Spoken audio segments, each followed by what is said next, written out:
La Voz de América presenta.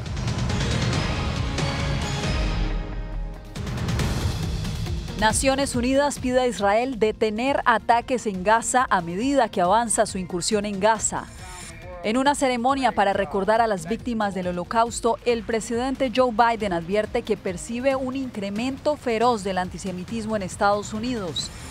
Líderes de 20 naciones se reúnen en Guatemala para mitigar la inmigración irregular. Y ante un jurado, la actriz pornográfica Stormy Daniels narra detalles sobre el pago que recibió de Donald Trump a cambio de su silencio.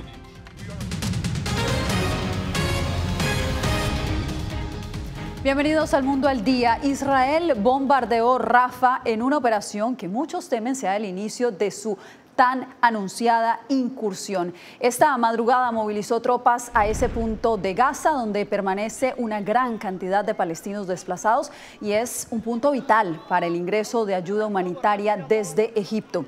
Inmediatamente la ONU reaccionó advirtiendo sobre el riesgo de que esta operación termine en una catástrofe humanitaria entre los palestinos. Pilar Cebrián nos informa desde la zona del conflicto. Hoy hemos visto tanques israelíes tomando el control de paso fronterizo entre Gaza y Egipto, un punto vital para la entrada de ayuda humanitaria y también para la evacuación de heridos. De hecho, hoy 46 enfermos no han podido salir hacia Egipto. Naciones Unidas también ha alertado de la grave crisis humanitaria que amenaza esta operación. De hecho, también han apuntado que solamente queda un día de combustible en la Franja de Gaza.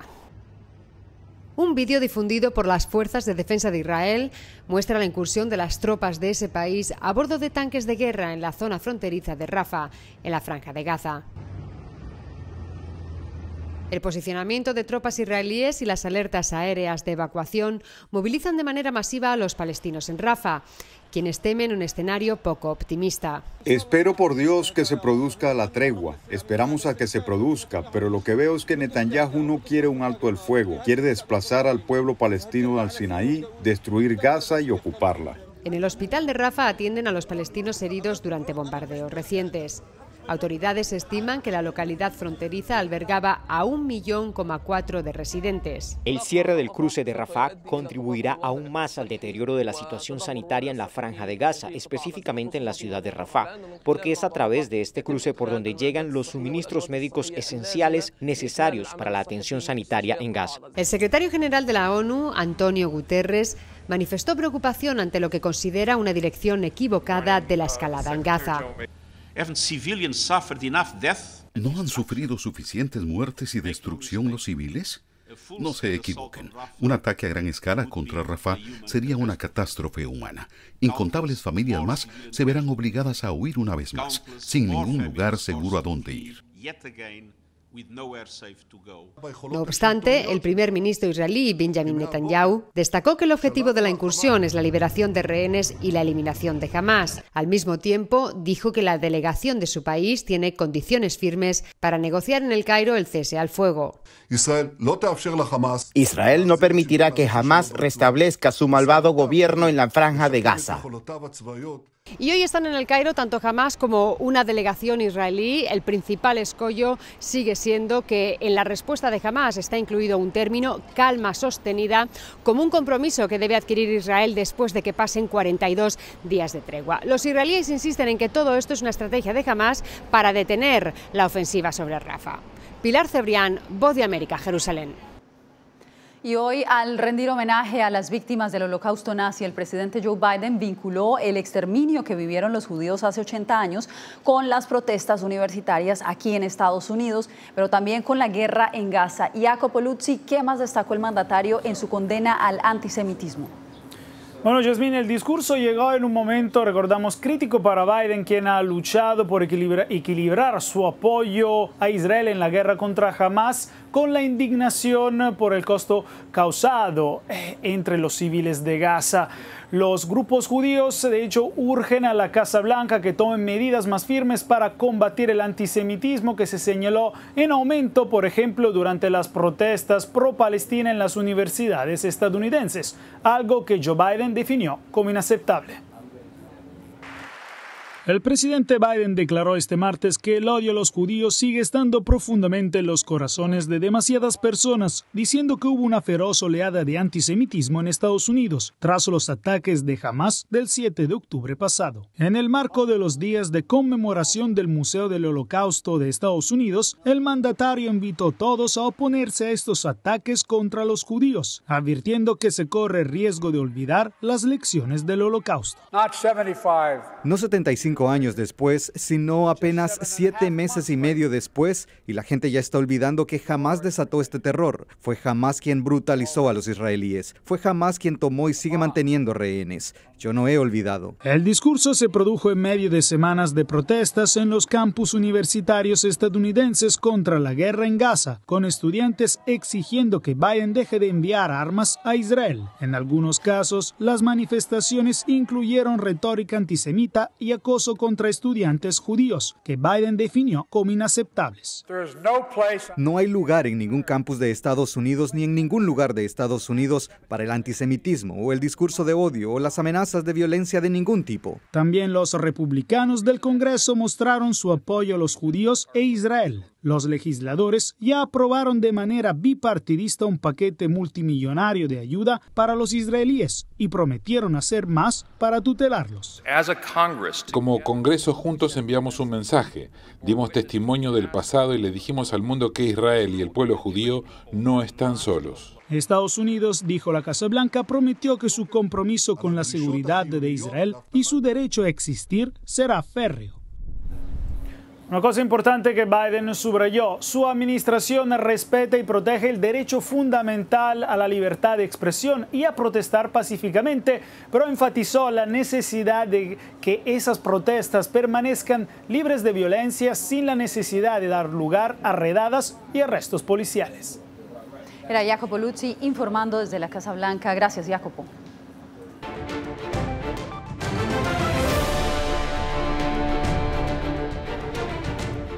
Hoy se celebró en Guatemala la Cumbre para la Migración y Protección. El secretario Antony Blinken encabezó la jornada donde junto a 2 decenas de naciones se planean los próximos pasos conjuntos para reforzar la gestión migratoria. Eugenia Sagastume nos trae la información. Más de 20 cancilleres del continente americano se dieron cita en Guatemala para la reunión de la Declaración de Los Ángeles sobre migración y protección. El presidente Bernardo Arévalo resaltó que el compromiso que tienen todos los países debe traducirse en estrategias operativas para abordar la migración irregular de forma conjunta. Sé que los desafíos de la migración son muchos, son grandes y son diversos, pero sé también que somos más efectivos trabajando juntos, de la mano como hemisferio, que enfrentando como naciones aisladas un fenómeno que nos supera a todos. Y destacó que la migración irregular debe abordarse como la ley lo exige, pero también respetando los derechos humanos de los migrantes. La delegación de Estados Unidos es liderada por el secretario de Estado Antony Blinken, quien destacó el trabajo que su país ha hecho para promover la migración legal, así como el compromiso que tienen para continuar apoyando a los países de origen de los migrantes. Desde que el programa empezó, acogimos a más de 7.500 refugiados en Estados Unidos y otros casi 20.000 individuos han sido aprobados para otras vías legales. Y este es solamente el comienzo. Estamos en camino a acoger 6 veces más individuos este año respecto al año pasado. También participan el alto comisionado de las Naciones Unidas para los Refugiados ACNUR, Filippo Grandi, así como representantes de la Organización Internacional para las Migraciones. Eugenia Sagastume, Voz de América, Guatemala. Y aquí en Estados Unidos, el asesor de Seguridad Nacional Jake Sullivan se pronunció sobre los esfuerzos de la Casa Blanca para fortalecer la economía regional y detener la migración irregular. Esto durante la conferencia anual del Consejo de las Américas en Washington. Paula Díaz con la información. El asesor de Seguridad Nacional de la Casa Blanca, Jake Sullivan, destacó durante su discurso en el marco de la 54ª Conferencia de Washington sobre las Américas el apoyo de los socios de la Declaración de Los Ángeles para frenar la salida de migrantes de sus países en busca de llegar irregularmente a Estados Unidos. Juntos estamos trabajando en los 3 pilares principales de esa declaración. Primero, enfrentar las raíces de la causa de la inmigración. Segundo, expandiendo caminos legales que puedan reemplazar la inmigración regular con flujos ordenados que ayuden a la economía. Y tercero, promover un fuerte y humanitario cumplimiento de la ley en las fronteras alrededor de la región. Sullivan dijo que gracias al trabajo conjunto con México y otros socios de la Declaración de Los Ángeles, se logró disminuir en un 30% los arrestos de migrantes en la frontera entre Estados Unidos y México durante el último mes, comparado con el mismo periodo del 2023. Eso significa que tenemos que mantener este duro trabajo firme con todos los socios de la línea de la Declaración de Los Ángeles. Funcionarios de alto nivel abordan temas como comercio, democracia y energía cada mes de mayo en la capital estadounidense durante la conferencia anual sobre las Américas. Los países de América Latina necesitan inversión del sector privado para crecer, para crear más empleo. El presidente de República Dominicana, Luis Abinader, participará este miércoles como orador en la conferencia, que se llevará a cabo en la sede de la Organización de Estados Americanos, OEA. Paula Díaz, Voz de América, Washington. Después de que las autoridades bloquearan hace varias semanas el traslado de migrantes que llegan en tren a la frontera norte de México, ahora muchos de ellos prefieren permanecer a orillas del río Bravo en lugar de llegar a los refugios. César Contreras nos reporta desde Ciudad Juárez. Si no es hoy, mañana, pero aquí vamos a seguir en pie de lucha hasta que lograr pasar, hermano. Cientos de migrantes han llegado a la zona de los marcadores internacionales 40 y 45, a la espera de un descuido de la Guardia Nacional Tejana para internarse en Estados Unidos sin la debida autorización. Son tantos días que uno lleva pasando por ahí, ronchan esos trenes, por ahí aguantando todo, hambre, sed. ¿Sí me entiende, hermano? No es fácil, pero bueno, primeramente uno lo hace por su familia que tiene allá. Los migrantes que han arribado a la frontera norte de México en los últimos días han saltado el proceso de llegar a un albergue y directamente se han postrado a la orilla del río Bravo. Hemos visto que ya se les permite en algunas ocasiones que el tren llegue hasta esta ciudad y una cantidad fuerte de migrantes ha llegado a la frontera de aquí de Ciudad Juárez. La mayoría de las personas en situación de movilidad que llegan diariamente a Juárez dicen que prefieren pernoctar cerca del muro y no en alguno de los refugios. La migración mexicana, pues, hermano, nos dice que nos va a llevar a un albergue, pero no todos son tampoco buenos. Activistas siguen recomendando gestionar solicitudes de asilo a través de la aplicación CBP One y así evitar una deportación express. Están en alto riesgo de que puedan ser deportados en un momento porque no tienen ningún papel, no tienen nada. César Contreras, Voz de América, Ciudad Juárez, México.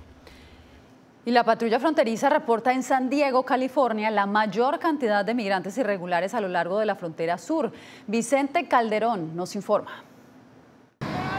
San Diego es el sector con más cruces, según estadísticas de la patrulla fronteriza. Esa agencia migratoria reportó más de 137,000 detenciones a lo largo de toda la frontera sur en marzo, una disminución del 45% comparado con diciembre pasado. Pero el desplazamiento migratorio hacia el oeste es notorio. Están buscando otras rutas y ahora encontraron esta ruta del sector San Diego. La jefa del sector San Diego de la patrulla fronteriza publica cifras de detenciones semanales en su cuenta oficial de X, antes Twitter. La primera semana de abril detuvieron 7,000 personas, pero la última semana del mismo mes superaron los 10,000 encuentros. Sí, por las acciones que está tomando el gobernador de Texas, Greg Abbott, de colocar boyas en el río, de la ley que anunció. El supervisor de San Diego, Jim Desmond, dice que su condado es el nuevo epicentro de la migración.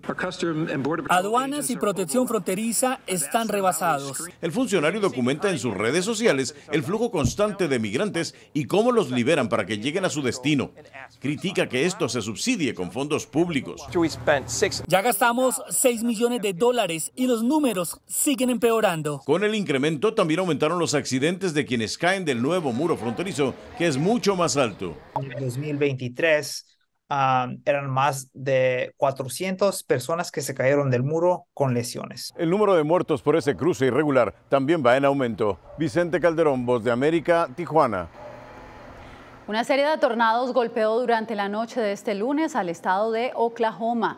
Según medios locales, al menos una persona murió y 5 más resultaron heridas mientras los fuertes vientos arrasaban viviendas y arrancaban árboles en el noreste de ese estado. Esta mañana, equipos de bomberos rescataron a residentes en 2 pueblos rurales al norte de Tulsa. 16,000 hogares y empresas se quedaron sin electricidad. Unos 2 millones de personas en la región permanecen en este momento bajo estado de alerta. Y después de la pausa, ¿qué se conoció en el testimonio de una ex actriz pornográfica durante el juicio penal contra Donald Trump? Le contamos.